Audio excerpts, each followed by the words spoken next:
Hello, welcome to Drunk, a Song of Ice and Fire History. I'm Chloe, your host, Lies and Arbor on Twitter. I am joined by a very favorite guest, Ashaya from History of Westeros. Say hello. Hello, everybody. I'm very excited to talk to you about Princess Nymeria. Yes, we are going to talk about Nymeria's landing today and all about the wars left and right of that timeline. I don't know, you want to get drunk? Yeah, I'm already feeling a little drunk. I've only had 2 drinks, but I haven't gotten drunk in many years. So I'm feeling pretty special. It's a special occasion. Have 1 shot, and I guess I should take this next shot. Yeah, let's do it. Cheers.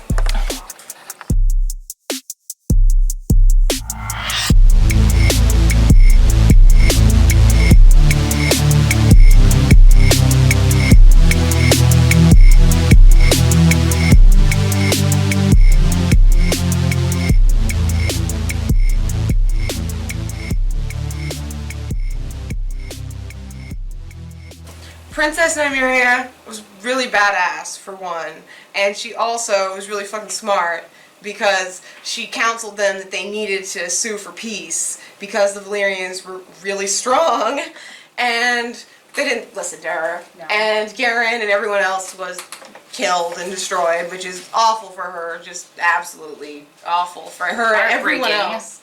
So she and like 10,000 ships, that's all, left to try to find somewhere else to live, to get away from the Valyrians.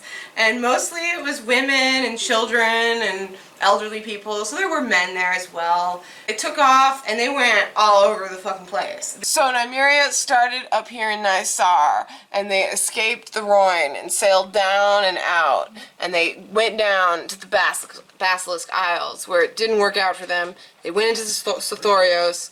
Yin was creepy as hell, didn't work out. They sailed on over to Nath. Also didn't work out.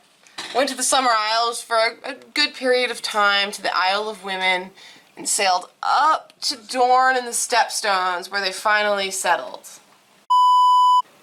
The dudes were into it. There was a lot of women there, so it was pretty easy for them to, you know... Assimilate, yeah, and mix with each other.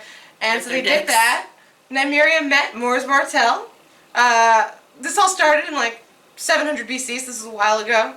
And Nymeria met Mors Martell, and she's like, I don't have a husband. Let's get married and let's conquer Dorne. Let's go, Daddy. Yeah, let's go. So she did that, and so she started her war to conquer Dorne. Some people swore to her right away. Some people were like, we're smart, we know that these women are gonna rule the shit. And so she got a fair amount of houses with her, but there was quite a few that didn't. After Nymeria and Mors had some children, Mors was killed by Yorick Ironwood.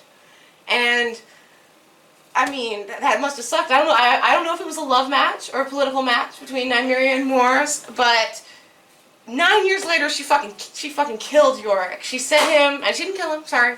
She sent him to the wall. You know he's not doing anything he was doing before. Yeah, so. Yeah. She ended his life. Yeah. It's over. She sent him and 5 other kings to the wall, right?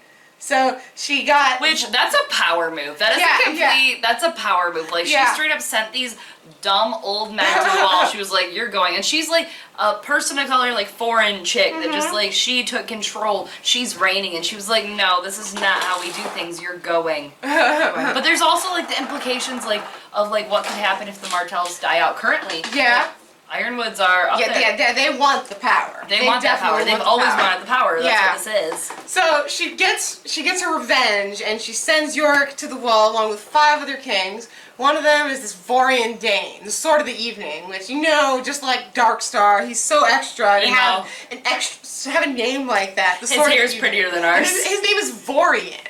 Vorian. I'm of the evening. It's not even night. Like, that's the worst part. He's not the start. Like, I'm of the night. No, you're of the evening. the supper time. Like, what is that? Yes, exactly. She's Yorick, Vorian, and then she sends this guy named Lucifer Dryland, who's the last of his name. But, like, what a name like that. He deserves to be sent to the wall, right, like, who named you?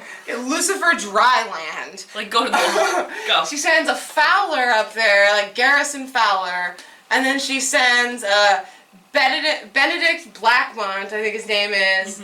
Up to the Wall. I think that's 6. Manwoody. Albin Manwoody. Yeah. So she sends a Manwoody because we got to get the Manwoody action there with the best name in Westeros. Manwoody. She sends all of them up to the Wall, which not only is it a power move, but like good for her for sending them to do something with their lives to protect the realm. Right, because they weren't doing shit. Yeah, exactly. They were just fucking around. Yeah. So it was a good choice. She didn't just kill them. Although I would have thought they would have tried to escape if I were them. To be honest, I would have gotten the hell out of there. I feel like especially such famed warriors that they are, like, yeah. They could have, and they're from Dorne. Imagine the like culture shock. Yeah. Of getting up and to the fighting wall. is so different too up there, and like just learning everything is so different. It's literally you're moving from Florida to Michigan, you know, like, but also like against your will. So it's a little different. She basically conquered Dorne by then, but she lost her husband, so she marries an other. That's Ilaria Sand's family. She marries them. You know, it's an old dude. We don't know how old she is at that point, but she's not that old. Because after that, after Lord Uller dies, she marries Davos Dane. She marries a Dane, like a really young dude. So she gets herself like a toy boy, basically. Good for and her. And has a kid with him, so she can't be that old. Good for her. You know what? Yeah. That's what I wish I would do. Davos Good Dane. for you. Davos and he's Dane. sort of the morning. He's, you know, legit. And that's not of the evening or of the supper time, so that's totally... What's it called?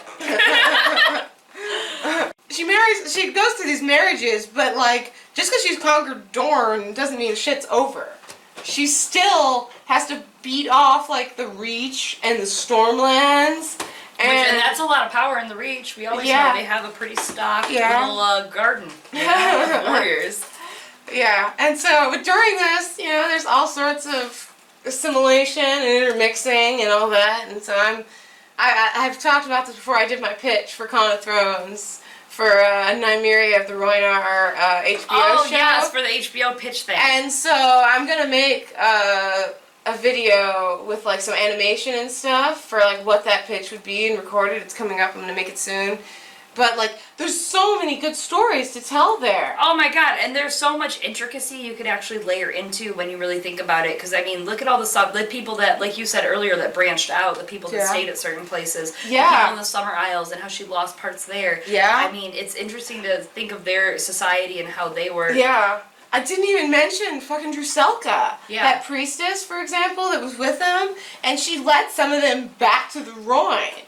Did she really think that they were gonna be safe there, or was she, you know, more shady than that? Like, I could see her working with the Valyrians or being anything else. I wonder if she's just a Melisandre type figure.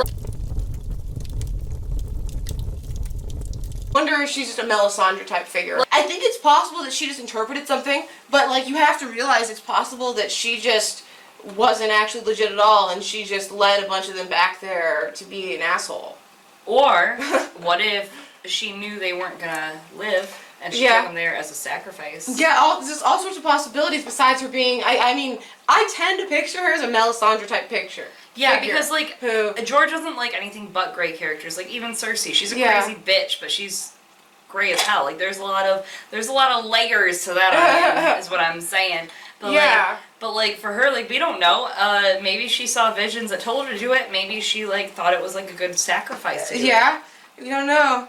We just don't know. But I think it's great fodder for television to explore those characters. Oh my god, those are such good characters to explore. That Nymeria's Landing is like such a good. There's so much, and the representation is really cool. Yeah, it's awesome, and I mean, just picture that every season you go from like a different type of genre to a different type of genre, because they go through so many different things. Like Yin is like horror type thing. That's the other big thing, is they can do this, and it gives them kind of a chance to redeem kind of the no time they had for real Dorne in the show.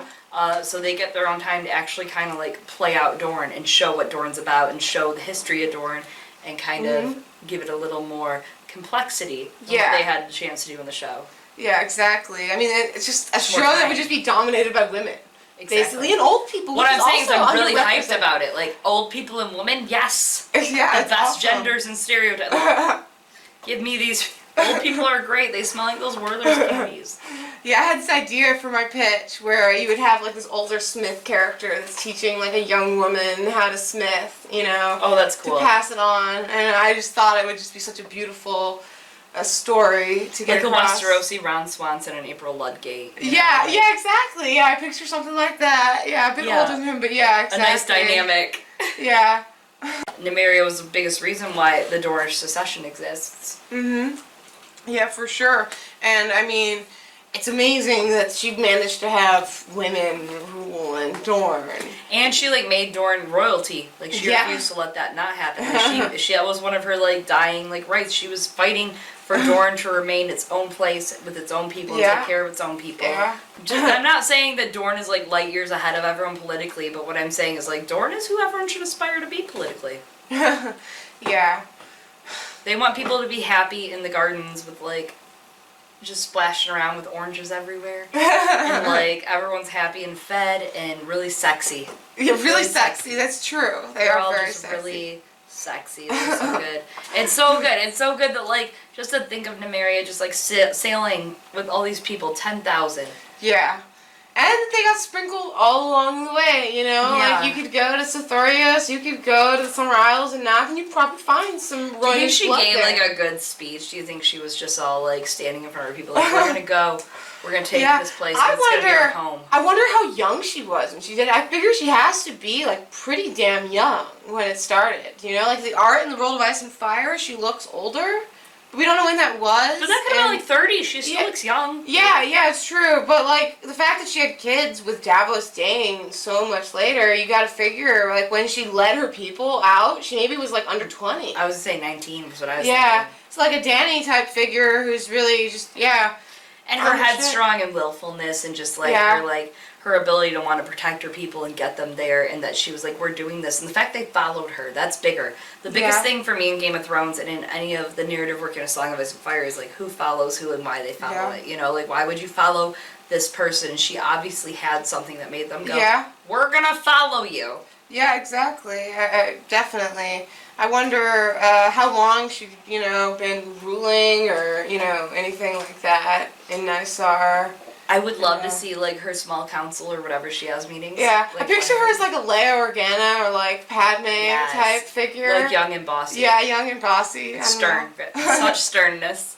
Yeah, and they call her like a warrior queen, but then apparently she also wasn't really actually a warrior. She just, you know, fought for her people, I think. Which is being a warrior. But exactly though. Like she's not what Westeros considers your. Like Arya seems to like idolize her, but she's really maybe more of like a Sansa type character in reality. And that's kind of what I think like is interesting, that Arya really admires that idea of like coming home with swords to take her home back. Yeah, like, that's the same thing, you know. Like Arya also really craves that. Yeah. She craves that. She loves Nymeria. She loves that whole entire story of. That's it, I guess, she got right? through it. I think we just did it. That's good. This has been Drunk ASOIAF History, Drunk A Song of Ice and Fire History. I'm with Ashaya from History of Westeros. You guys have been fun tonight to listen in. Subscribe, like, whatever. Do all of it below. And we will be back with you soon. Cheers.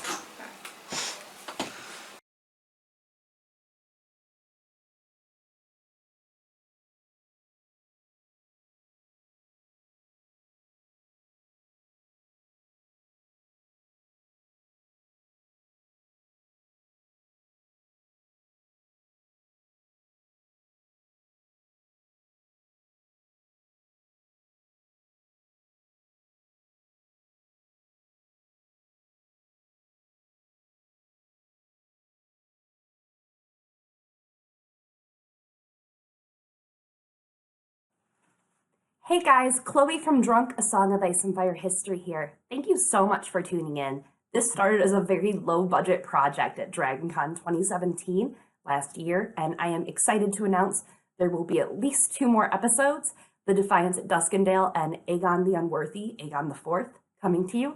If you like this series so far, please press like and subscribe, leave a comment below, and hopefully we'll make more of them. Also, stay tuned for Drunken Egg, The Sworn Sword, coming to you soon with Joe Buckley and myself. Thanks so much.